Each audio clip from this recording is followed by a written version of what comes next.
Hey everybody, welcome to the Tolkien Collector's Guide. We're here today with fan collector and awesome all-around person, Peter Kenny. We're so glad to have you with us today. We unfortunately weren't able to have Trotter with us. It is very late at night his time as we're chatting with Peter, who happens to be in Australia. So we're spread out across the world today. But Yeah. welcome, Peter. We're so glad to have you here with us today. Thank you very much for having me. Yeah. Um, So tell us a little bit about yourself. I think there's a lot of people who may not have run into you yet, so it'd be great to just get a little background. I live in Brisbane, Australia, sometimes called the River City. Um, I started collecting Tolkien books way back in 1976. There's a tale to this. In 1976, I was living in a seaside town just outside Bundaberg. Now, Bundaberg's about 400 kilometres north of Brisbane. I was a school teacher and I'd been transferred there. And some friends gave me this large paperback book called The Lord of the Rings. They gave it to me for a birthday present. I looked at it, I started reading it, and I'll be honest, couldn't get into it. But they kept on nagging me. You should read it, it's great. There's a battle, there's a couple of battles, and the descriptions are wonderful. And we love this book, you should start reading it. So I started reading it, laboured through a long expected party. And even then, I thought it was a bit slow picking up the story. But as fate would have it, about 12 months later, I'd been transferred to a school at Gin, which is just outside Bundaberg, and one of my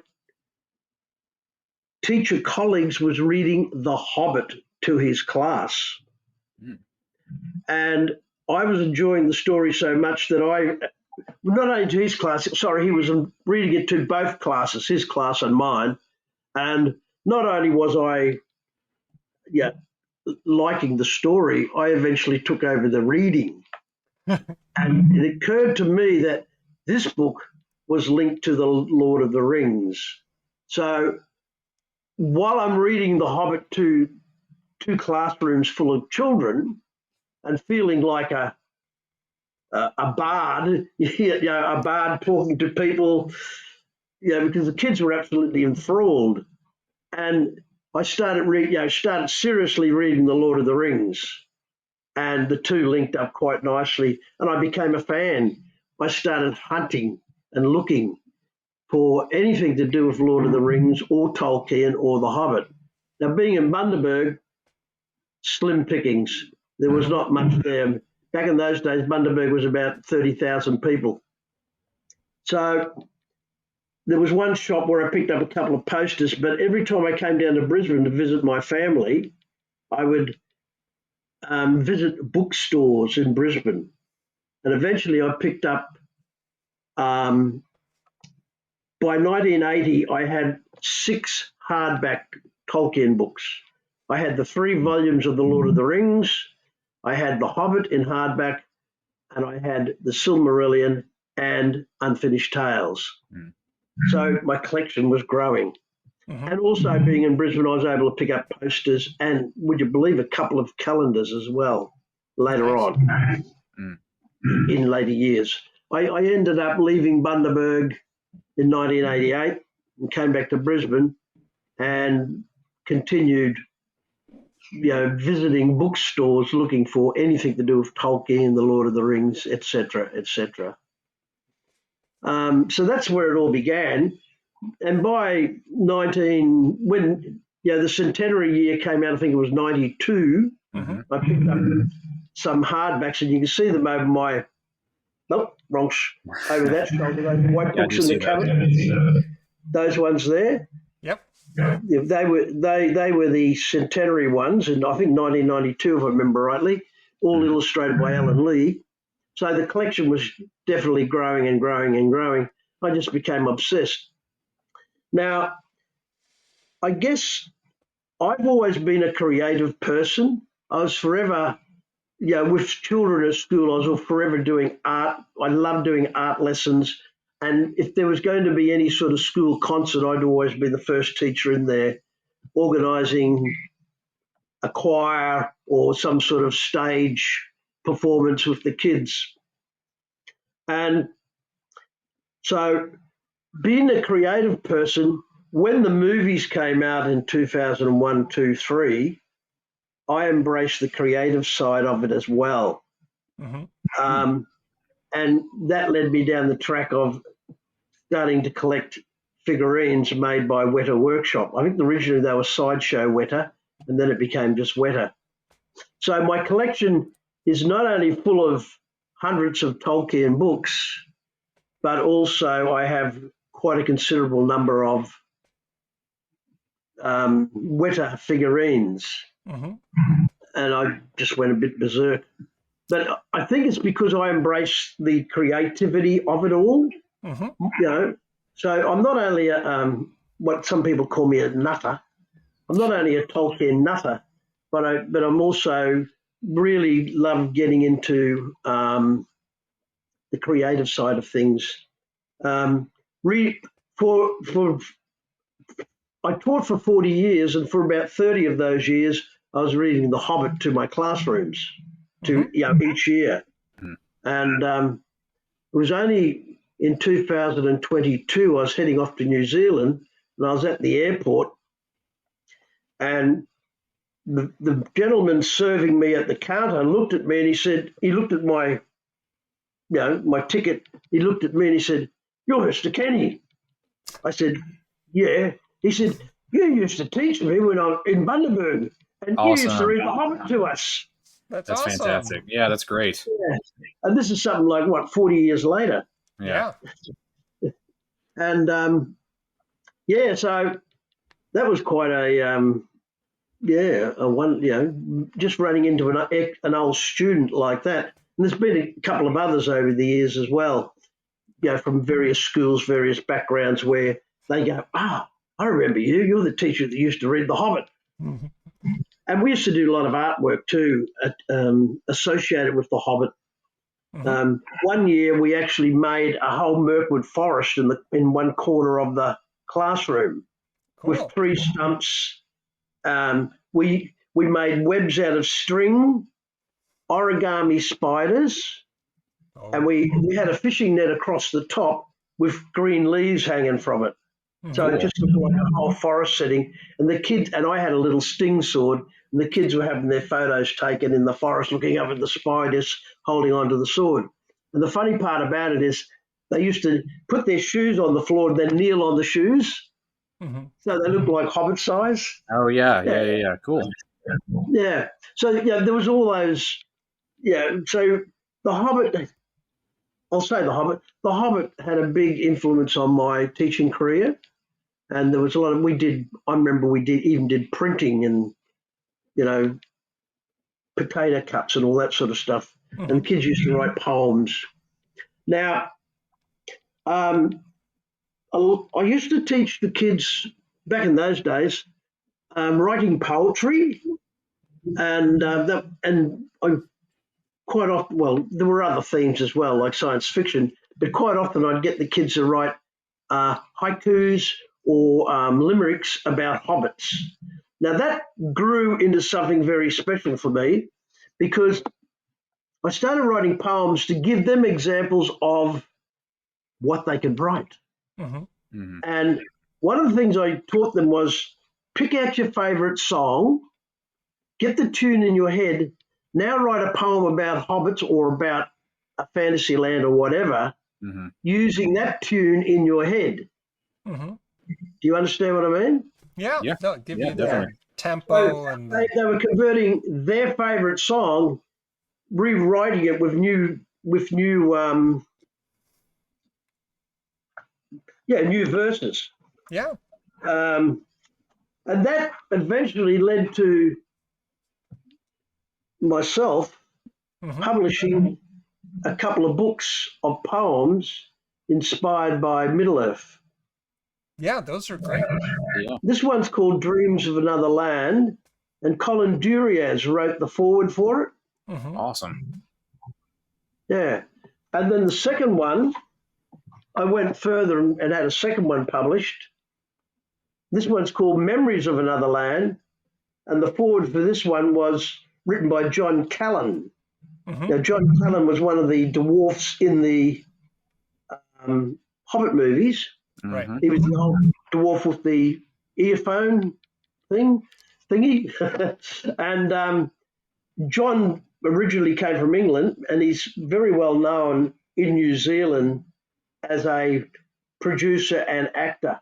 And he has received a lifetime award in New Zealand for his work in the media, or well, creative media, as in movies and whatever else.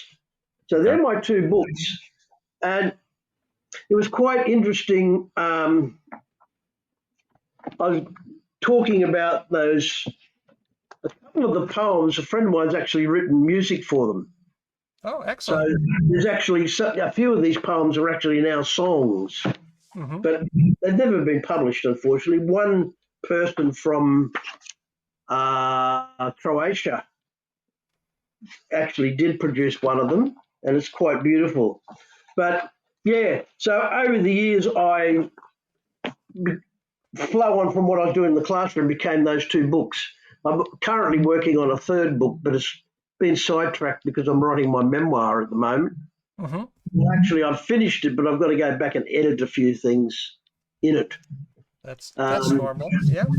Yeah. My memoir is all about my love of Tolkien. Mm-hmm. It's also about all the journeys I've been on related to lot. Tolkien's works and the movies, of course, Yeah. because I'm a creative type of person. The memoir came out of the idea that in 1970, I was in a horrible road accident, Okay. and it landed me in hospital for 11 months. That's a bad one. And another 2 years of operations, et cetera, before I actually got back to any sort of normality in my life. But it was while I was in hospital, somebody did give me a copy of The Hobbit. And I remember browsing through it but never read it, because when they gave it to me, it was a couple of days before I left hospital, and it got packed away. So it sort of drifted out of my consciousness. But down the track, of course, when I was in Bundaberg 6 years later, or 7 years later, The Hobbit came back into my life. Mm-hmm. Right. Yep. So my memoir is basically about how, because of my accident, there was a lot of things in my life that I used to do that I could no longer do because my legs were very badly injured. Mm-hmm. And I had trouble. I could walk, but I had trouble running and anything like that. Because before my accident, I was playing football, cricket, you name it, I was doing. I was even in the lifesavers. And so Tolkien gave me a new life to follow. And as time went on, by the time I retired in 2009, at the end of 2009 from teaching, I started looking at traveling. I had traveled in 2005 to Europe and visited many countries. And even in 2005, when I was in London, I was hunting bookshops looking for Hobbits and Lord of the Rings editions that I didn't have, or any other book written by Tolkien. I'd be doing the same thing, Peter. Yeah. In 2005, while I was staying in London for a week, I decided to go up to Oxford and found my way to the Eagle and Child, Okay. Bird and Baby. Yeah. And so to me, that was something wonderful in my life, going to the same pub where the Inklings used to meet. I mean, I was there on my own, but still it was memorable for me. And walking around Oxford too, knowing that this is where Tolkien and Lewis used to live. Anyway, so in 2010, I really started to go for it. I went to New Zealand, visited movie locations, and may I point out, whether you're a fan of the movies or not, it is really worth doing the journey. The name of the company I travel with is Red Carpet Tours, and they have fantastic tours, visiting movie locations. the scenery alone is fantastic. And they do go to some locations that are not on the normal travel routes for other tourists. Mm-hmm. And they visit Weta Workshop. And being a creative person, I love Weta Workshop. Yeah, And absolutely. you get to see behind the scenes and all that type of stuff as well. Yeah. Hobbiton is worth going to. I've had friends who aren't Lord of the Rings Hobbit fans, but they've gone to Hobbiton and they go, "Oh, we can see why you're so obsessed by it. It's beautiful." It is. And of course, since I've been last time, they've added a few more things to see at Hobbiton. You can actually walk through a couple of the Hobbit holes, and they've also now got a new tour called Behind the Scenes. Mm-hmm. And you can have luncheons or evening meals. A friend of mine had a birthday party at Hobbiton a few years back, Nice. and she had her birthday party in the Green Dragon Inn Mm-hmm. in Hobbiton. Fantastic. And the banquet food, the table is absolutely covered in food. It's all serve yourself, but it's all laid out, and there's so much food on the table, it looks like the table's going to collapse. But that's only my opinion. So, yeah, I've embraced it. And my travels to Europe, I've been to Oxenmoot on 2 occasions, and I went to the Return of the Ring in Loughborough in 2012. Now, in 2012, I was invited to go to the Edinburgh International Book Festival Okay. to do a talk about A Hobbit. Nice. Because of the anniversary was what was it? 2012 was the 75th anniversary. 75th, thank you, Yep. Mr. Underhill. Yeah. So I'm up on stage in front of a couple of hundred people talking about The Hobbit. So that was a bit of a thrill in my life. Absolutely. Yeah, that sounds great. But I've also visited and I've been to a guest at dinners for the Dutch Yep. Tolkien Society, the Croatian Tolkien Society, the Tyrol Tolkien Group, the Austrian Tolkien Society. And I've been to other events around Europe, like RingCon. I've been there on a couple of occasions. It's not called RingCon anymore. And as I said, Oxenmoot. And back in the day, there was a thing called Festival in the Shire. I went to that in 2010 in Wales. And again, they had another festival in the Shire in the Netherlands one year. I also was the guest of Rene van Rossenberg at this Tolkien shop. And he gave me the honour of unveiling his new Hobbit van. So all those little things that I've done over the years, it just made me more and more interested in Tolkien. And, I've gone further than just reading his stories. I've gone into reading books about him and about his love of languages and so on. Anyway, I'll let you ask me some questions. I've rambled on for quite a while. Oh, it's been fantastic. I've loved hearing about it. A couple of questions. One, I wanted to go back to your books really quick. Tell us about the art that's on the cover, and I think they're illustrated inside as well, aren't they? Yeah, they are. They're illustrated by a lady called Sue Bradley, who is once again a Hobbit fan, and they're beautifully illustrated. And they're fantastic. She's a Lord of the Rings fan, and she felt it was an honour to be asked to illustrate these books for me. Yeah. And as you can see, the 2 covers are sort of related. Yep. So, they're full of her artwork. She's a watercolour painter. And she is a big fan of the Lord of the Rings. I met her at the Eagle and Child of, I think it was 2018. She came up from London and we had lunch and all that type of thing together. So, yeah. No, that's great. Yeah, you held those up earlier, and I remember from your social media posts that you were talking about her a little bit. So I wanted to make sure that we featured her Sue, she's a lovely lady. Absolutely. Those beautiful watercolours. Yeah. I was going to say something, I've lost it. It'll come back Yeah. to us. It'll be all right. Yeah. So I was also curious a little bit about your teaching. It sounds like they were younger kids that you worked with. What was the age range Primary that you were? school. Primary school. Excellent. Yeah. Most of my teaching, I probably the majority of it I spent teaching grade 6, grade 7. In the early years, I used to get whatever class was available. I even taught a grade 2 once, Hmm. but eventually I was mainly upper primary, grade 5, grade 6, grade 7. Yep. Kids that are 10, 11, 12 years of age, which was ideal for the artwork that I wanted to do with children.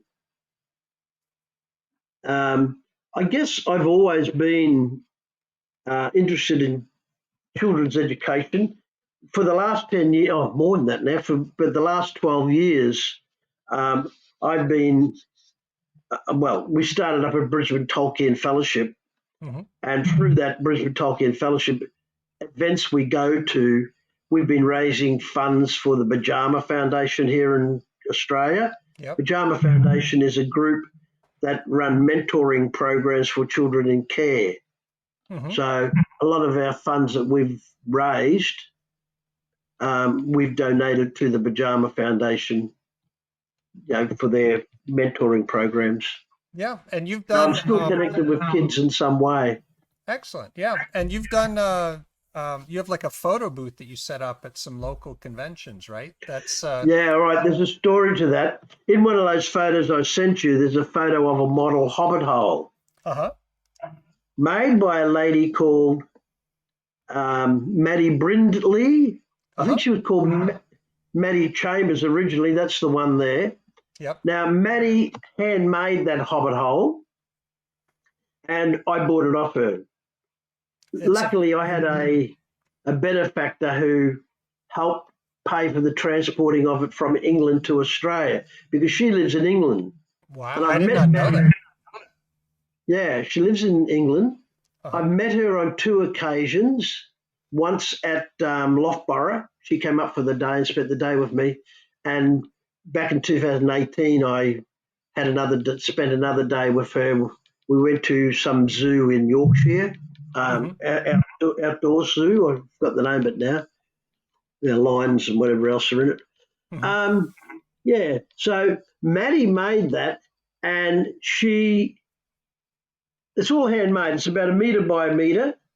There's Wow. something like 600 items inside that model. Hmm. Some of them are tiny bits of food, little tiny books, furniture, all the things on the shelves, etc., etc., etc. There's little tiny pictures of Bilbo and Frodo and little maps, and there's chock-a-block, anything to do with either the books or the movies you can find in that little hobbit hole. What That's I did was, some friends of mine are professional photographers. hmm. They took a photo of the front door and the windows on either side, and I had it enlarged Hmm. into a 2 metre by 3 metre picture on a vinyl, and we used that as a backdrop for a photo booth. Hmm.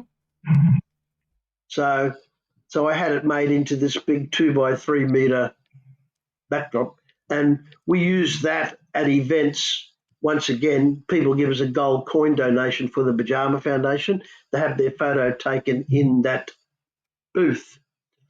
Now, one of the things I do is dress up in costumes. Hmm. Love it. That's um, great. Cosplay, and I've Hmm. always been a hobbit, not with the beard currently. As I get older, things are quieting down a bit these days. I don't do it as often now. But I do have a couple of really good Bilbo costumes. Hmm. Um, Usually people have their photo taken with me or one of our other Brisbane Tolkien Fellowship members in costume in the photo booth. So, I've got a friend who dresses up as Gandalf. I've got another friend who dresses up as Saruman and our Hobbit ladies. Hmm. I've got another friend who's dresses up as Sauron. Hmm. He walks on stilts to make him really big. And that same guy, his name's Greg, he's also got various different dwarf costumes. Uh-huh. Iron Hills dwarf, what's his name? Day 9 foot. based on the movies, of course. And he's also got a Moria Orc outfit. So he wears any of those at things like, we have a thing called Supernova here in Australia, which is like Comic Con, and he'll wear them at those. And he acts the role too when he does it, especially the Orc one. He'll chase people. Yeah. He's also got a giant puppet that he wears on his shoulders of a Nazgul. Oh, it's absolutely tremendous. So he's actually looking out through some mesh in the chest. The head's above him, and he got little props inside to move the hands and whatever else. Yeah. So we've got all our happy little people. So Peter, I'm looking at this. I'm looking at your model of bag end here. How big is this? Is this like is this 1 meter? It's approximately 1 meter by 1 meter. Okay, that's pretty big. Probably 90 by 85 centimeters. Yeah. Okay. It was made by a lady called, as I said before, Maddie Brindley. I think she was Maddie Chambers when she originally made it. It's probably still on the internet there somewhere. You can probably find it. My Hobbit Hole by Maddie Chambers. And she'll have lots of photos of the inside. Yeah. I've had it on display in libraries and at Supernova and other occasions. It's very popular when it goes on display. It's even been in schools. I'm sure. It looks fantastic, even I'm just sure it is. looking at a little photograph here, and I'd love to see it in person if I ever get down in your direction. That's... Well, I live in Brisbane, remember? I know, exactly. It's got to have a long plane flight to get down to visit you, but fingers crossed someday, you know? Someday. Well, the Olympic Games is coming here in 32. Oh, that's a good opportunity. Yeah. Yeah. We'll cross our fingers and... Flights will be nice and expensive then. Oh, yeah. That's, well, I've got a couple of spare bedrooms. Nice. So, yeah, I'm going to pull up some of the other photos you sent me so we can talk a little bit about your collection. Yeah. Yeah, we got to know. We got to know what's in that bookcase there, Peter, on the right. In that bookcase on the right is what I call my treasured editions of The Hobbit, The Lord of the Rings. Up the top shelf, there's a history of Middle Earth. On the second shelf, there's all Hobbit editions. Third shelf, there's a lot of deluxe editions that have come out in the last decade or so. Okay. Oh, that now. Then there's various editions of The Lord of the Rings. Down the bottom, there's an assortment of books. Yeah. Now, the two paintings you see on the wall, they're the two blue ones. They're original paintings done by Ruth Lacon. Yeah, I know her, and I saw those. During my journeys in England, I've visited their place a couple of times, and Alex Lewis was quite interested in a poem that I wrote called Morning Star, Evening Star, which is loosely based on Morning Star meaning Luthien and Beren, and Evening Star meaning Arwen and Aragorn. And he said, Ruth might like to do a painting for that. And I said, well, how about you do two? One for Beren and Luthien, which is the one on the right. Okay. And then on the left is the Arwen one. Now, in both photos, there's a man in the background sort of half behind a tree, which is meant to be either Aragorn or Beren watching them in the forest. Excellent. Yeah. And what's the third painting? That one over there, that's a copy of Thor's map. Thor. That's I can see that. Okay, yeah, Thor's map, yeah. It's actually painted by a friend of mine who lives here in Brisbane. His name is Mace Aragorn Robertson. His middle name is Aragorn. His parents called it that because they were big Lord of the Rings fans back in the 1970s. That's pretty fantastic. Yeah. So Mace Aragorn painted that one. I do have other paintings throughout the house done by Mace as well. This is what I call my back room. Okay. On the left is a cabinet full of figurines. They're basically based on the Hobbit. On the other side of the room, which you can't see, is another cabinet with more figurines, same sort of cabinet, based mainly on the Lord of the Rings. Are those mostly Weta figurines, Peter? Or are those Weta. Okay. Yeah. The big cabinet that you see stands in the middle of the room, and that's full of Hobbit books, and a few at the bottom shelf's a mixture, but the top, in actual fact, today it's the top 3 shelves, because since I took that photo, I've added a few more books, but they're all Hobbit books. Yep. From all over the world. Yeah. And of course, there's Smaug on the gold. And down the bottom, there's a statue of Eowyn about to strike the Nazgul on the neck, or the fell beast on the neck, I should say. Done. It's based on a John Howe sculpture. Yeah, and you've got more art on the back wall there. Looks like the top 2. Yeah, there are a couple of signed photos, and then there's a painting there of just above Smaug. There's a painting there by Sue Bradley, an original. Okay, excellent. Yep. This is in my dining room. These are smaller figurines, and in the middle cabinet there's pewters, pewter goblets and tankards based on the Lord of the Rings. Those Royal Selangor, I think. Originally, they were Artist Workshop here in Melbourne, Australia. But when the movies came out, Royal Selangor bought the license. Well, they bought the license. Right. I imagine for a pretty good packet. Yep. The actual owner of the Australia's Workshop was still working for Royal Selangor, but they started bringing them out in Royal Selangor. A lot of my goblets are from the 1990s, before the movies. Excellent. Okay. Yeah. I see some mugs in there on the top shelf as well. Those are all Prancing Pony and the Green Dragon Inn. Excellent. Good. What good better place to have get in a your pint. dining room? Yeah, what better to have in your dining room than drinking glasses and all that. All that stuff. Well, they are. And we've used them we use them for Tolkien toast every year. Are they dishwasher safe? I wash them in warm water. Yeah, that's a good plan. That's probably best. Yeah. Yeah. Yep. This is the back room again. Okay. The green painting on the right is done by Mace Aragorn.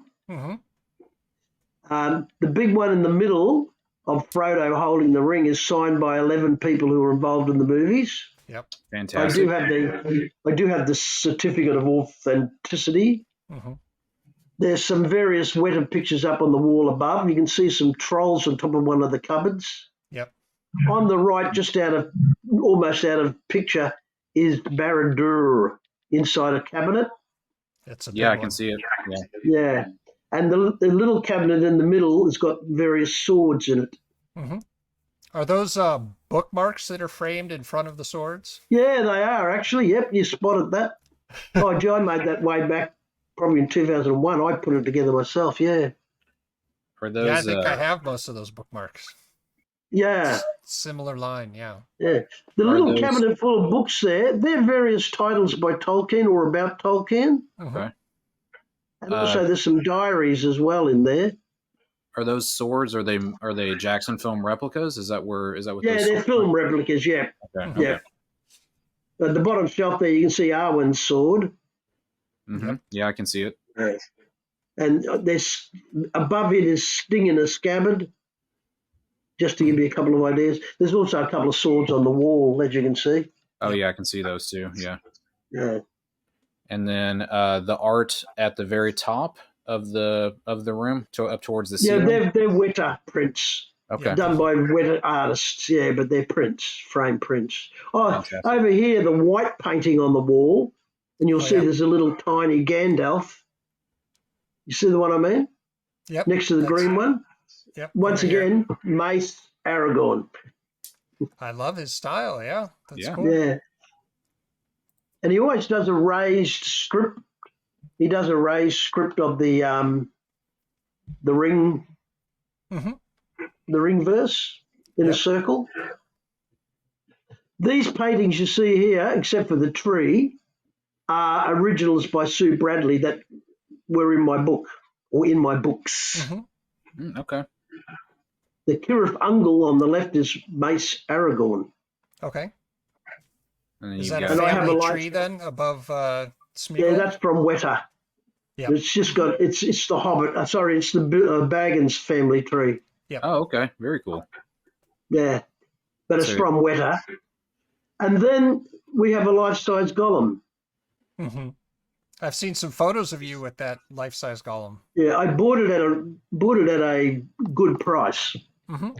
because Weta used to go to Supernova, and they had it at Supernova one year, and they came down to our booth and they said, "Look, Peter," so they know I've visited them in the past. Yep. Uh-huh. They said, "Look, we're going to sell our golem. We're not taking it home with us. Would you be interested in buying it?" Now, these were about $3,000 Australian when they were brand new. But I got this for less than a third of the cost. Nice. Fantastic. Yeah. Well, yeah, and it's still good advertising for them because you've had that in many photos, and you've taken it to Supernova, I think, as well, haven't you? Yeah. Yeah, excellent. Yeah, he's been to Supernova a few times. Been to a couple of libraries too. Excellent. Love looking at your collection. We've talked about your books, your memoir. Do you have any sense of when that'll come out, or when you're hoping that you'll be publishing that? I'm struggling finding a publisher at this stage. It's always the case. Unfortunately, it's it's always difficult. 55,000 words. Uh-huh. It's all about how Tolkien changed my life, basically from the time of the accident right up until present day. Mm-hmm. It talks about my European journeys, talks about people that I've met, and it talks about my New Zealand tours and people I've met. It also has a chapter about Coober Pedy, Mm-hmm. because I've got a friend who lives in Coober Pedy and she lives in a hole in the ground. Nice. Awesome. That's the name of the chapter, actually. Coober Pedy's in the centre of Australia. It's known as the opal capital of the world. Mm-hmm. And about 1/3 of the population live in dugouts, Mm-hmm. just like hobbit holes, so dug into the side of a hill. Yeah. Very cool. And hers is full of Tolkien and movie memorabilia as well. Mm-hmm. I did have. I did want to ask you about that bus behind you, Peter. How long have you had that? Where'd you get that? Bought that in 2018 from René van Rossenberg at the Tolkien shop in the Netherlands. Okay. Mhm. Okay. So you got it It's from a René. bust That's of Tolkien, Yeah. one of 50. One of 50 worldwide. cool. Okay. Is that the Yeah. one made by Faith? Who? Faith Tolkien? No. Oh, No, okay. it's enough. I just forgot the name of the sculptor. I've got a little certificate out the back that tells me the name. No worries. Okay. The two paintings up there, the one on the right is a print signed by Daniel Reeve. Daniel Reeve was the cartographer Mm-hmm.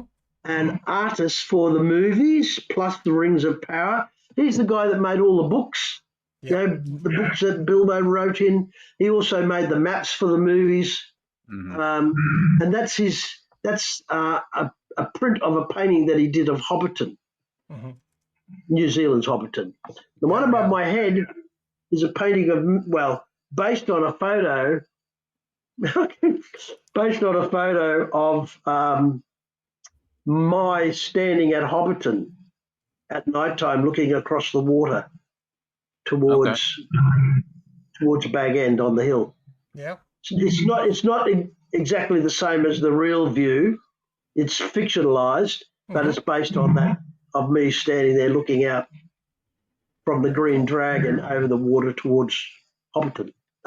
Towards Bag End. Towards Bag End. So I have a question for you. So let's assume that you are healthy and safe and no one else is in the house, but the house is on fire. What's the one thing you're going to grab and save from your collection? That's a good question. I've never really thought of that. Or certainly two wouldn't be things. You've got two hands. I'd probably grab books before anything else. Excellent answer. Yeah, I'll be honest. I would grab books. Yeah. Yeah, the bus is a bit awkward to carry, but if I grab a few books, I'm out of there. Yeah. And I Whatever do you can have. carry in 2 arms. Well, I mean, I have a second printing of The Hobbit, and I have a second printing of The Lord of the Rings. Mm-hmm. Unfortunately, I can't afford first prints, but they're quite valuable to me. They are, yeah, absolutely. And Yeah. you've got such a long history with those books going back many decades. So There's that's a gentleman in England called Alan Reynolds, and I know he's yes, been on your show. yep, Hmm.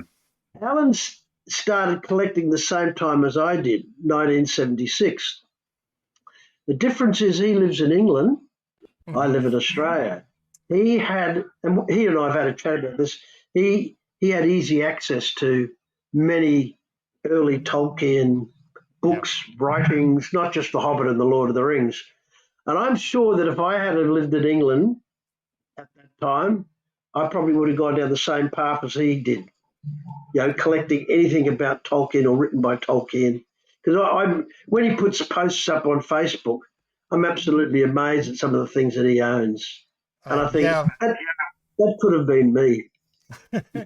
Yeah, well, you put together a fantastic collection of Yeah. your own Your experience, more your than collection just is vast. Yeah. exactly, more than just spending money. There's feeling and thought and love and care that you put into this collection, Mm. and the art that you've got. I'm really enjoyed seeing all of this. It's a fantastic collection that you put Yeah. together. One of the other things I've had the privilege of doing is over the last 12 years, I've done a lot of library presentations about Hmm Tolkien, Yep. especially on Tolkien Reading Day. I've hmm done readings to kids while I'm dressed up in costume. Even the Father Christmas letters. hmm I've Yeah. even done them at Christmas time. I bet the kids Yeah, love that. well, I've got, when I was a teacher, probably about the last 10 or so years of my teaching career, at Christmas time, I used to get children to rewrite the letters Hmm. hmm and make them applicable to our time. Sure. And then we put them in usually about 2 weeks out before the school broke up, and we put them in an envelope, decorate the envelope with Father Christmas stamps and North Pole reindeers, and give them to the preschool.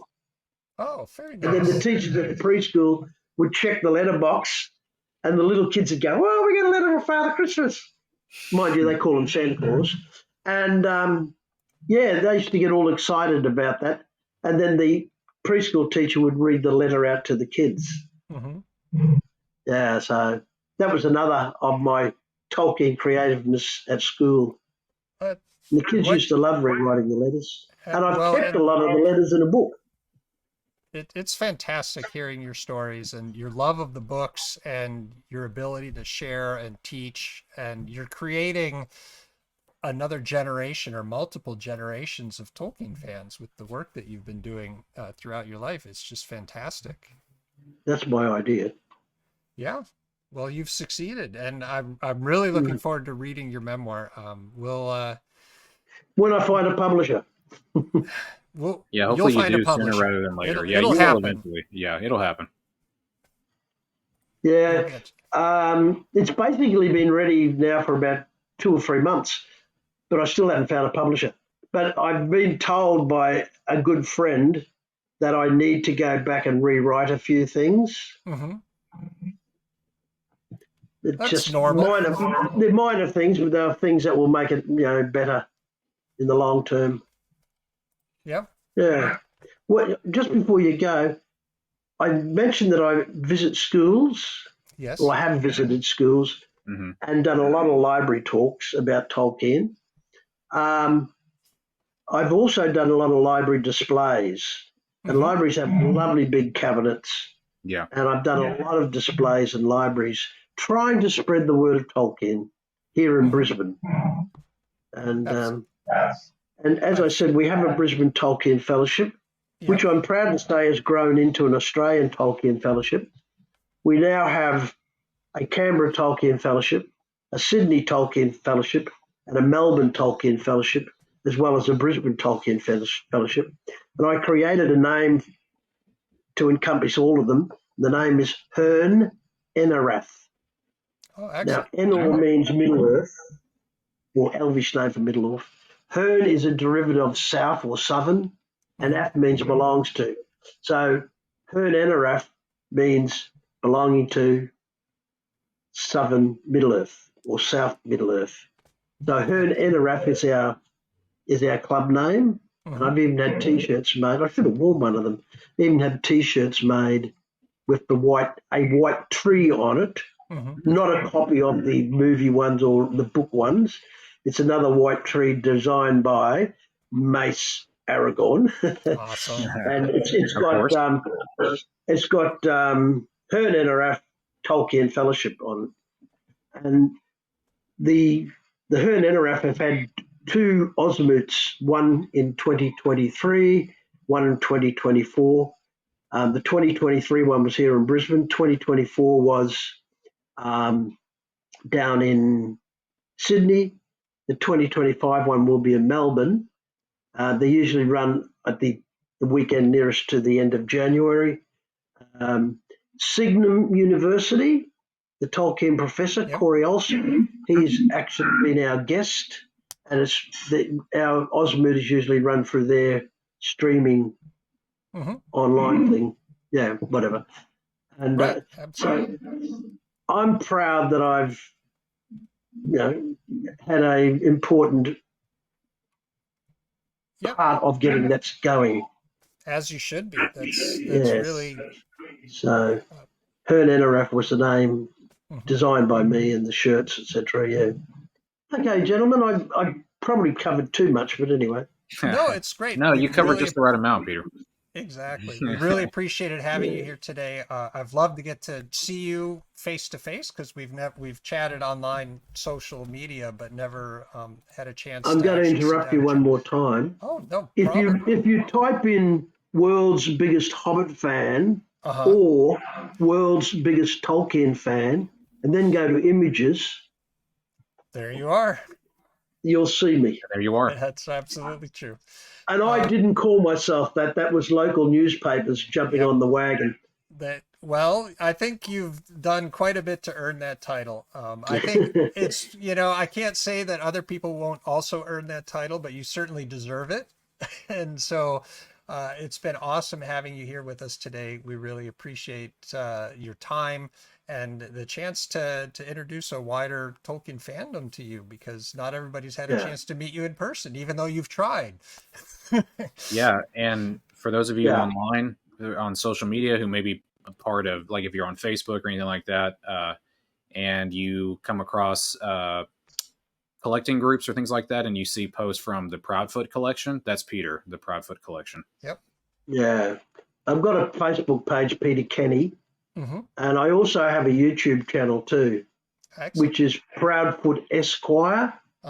And I have a number of videos there of my collection, my poems, and some of the events I've been to.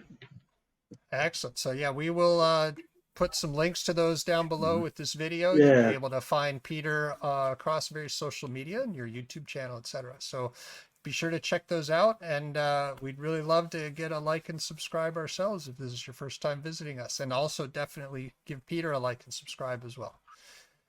Thanks so much for being here with us, Peter. Thank you very much, gentlemen. Been a pleasure.